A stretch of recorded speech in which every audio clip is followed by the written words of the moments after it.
जय जगन्नाथ नमस्कार मु कादम्बिनी आपण समस्त को स्वागत करुछि मो चैनल मो पाकशाला को।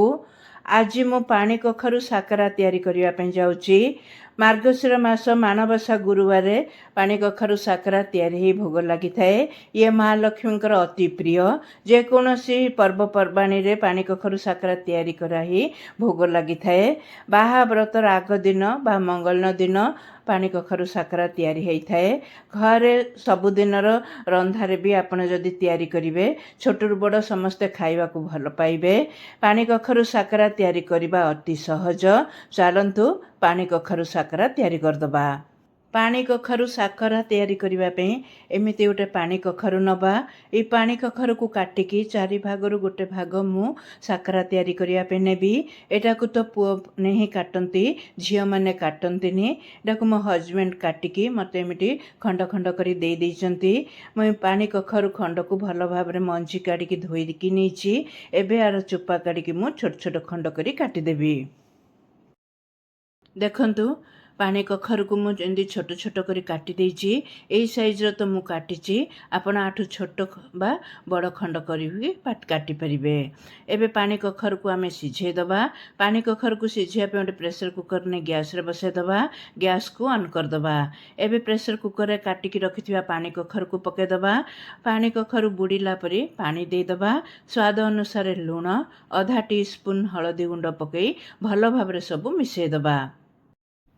एबे गैस को मीडियम फ्लेम कर दबा।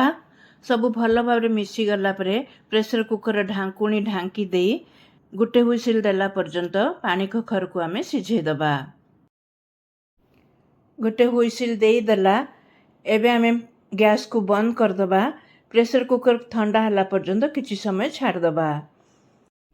प्रेशर कुकर ठंडा हे गला। एबे ढांकुणी खोलिकी देखिबा। पानी कखरु सिझिछि कि नहीं चेक करिबा। पानी कखरु सिझि जाइछि। साकरा तैयारी होबा टाइम रे आउ टिके सिझि जिवो। एबे प्रेशर कुकर को साइड रे रखि दबा। पानी कखरु साकरा तैयारी करिया पे गोटे कढ़ई ने गैस रे बसे दबा। गैस को ऑन कर दबा। कढ़ई गरम हेले 2 टेबल स्पून सोरिष तेल पकेदबा। मु तो सोरिष तेल यूज करची। आपण रिफाइंड तेल बा घिओ भी यूज करि परिबे। तेल गरम हे गला। एबे 3टा सुखिला लंका को मझिरु खंड करी पकेदबा। किछि समय आमे भाजी दबा। लंका भजा हे गले आधा टीस्पून जीरा आधा टीस्पून सोरिष 1/4 टीस्पून मेथी आधा टीस्पून पान मधुरी पके किछि समय जीरा सोरिष मेथी पान मधुरी फुटिला पर्यंत फुटण को भाजी दबा। फुटण भजा हे गला। एबे मीडियम साइज रो गोटे प्याज को छोट छोट काटिकी मु रखिथिली पके दबा। मु तो प्याज पकेउची। आपण प्याज को भी स्किप कर दे परिबे। माणबसा गुरुवार बा जेकोसी पूजा पर्व रे आपण जदि पानी कखरु साकरा तैयारी करचंती तो प्याज स्किप कर देबे। एबे अल्प टिके मुरसा पत्र पके आमे प्याज सहित भाजी दबा। आपण बिना प्याज रे जदि पानी कखरु साकरा तैयारी करचंती तो तेजपत्र भी फुटण रे पकेले बहुत बढ़िया बास्ना ही भल लागिबो। एबे आमे प्याज और मुरसा पत्र को गोल्डन ब्राउन हला पर्यंत भाजी दबा। प्याज गोल्डन ब्राउन हे गला। एबे आमे सिझे की रखिथिबा पानी कखरु को पके दबा। जो पानी सहित आमे सिझे थिले ते पानी सहित पके दबा। सब भल भाबरे मिसे दबा। एबे लाल काश्मीर लंका गुंड गोटे टीस्पून पके दबा। लंका गुंड पकेले राग तो हबनी बहुत बढ़िया कलर आसीबो। गोटे छोट नड़ियार गोटे फाड़ मु कोरिकी रखिथिली अल्प टिके गार्निश पे रखी दे आमे सब जाक नड़िया कोरा को पके दबा।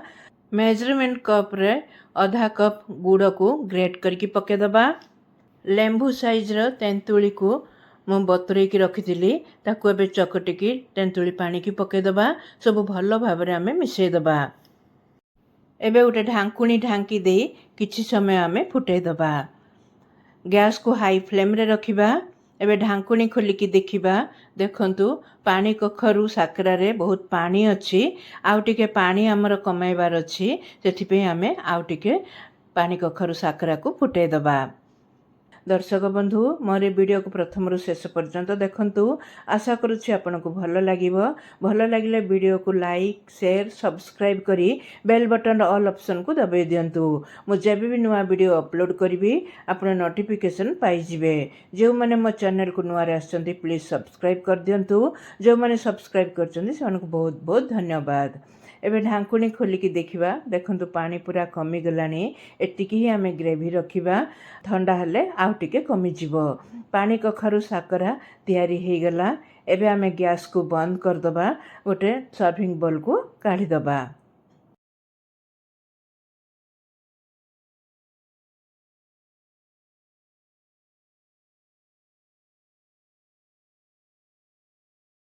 एबे पानी कखरू साकरा रे नड़िया कोरा को गार्निश कर दबा।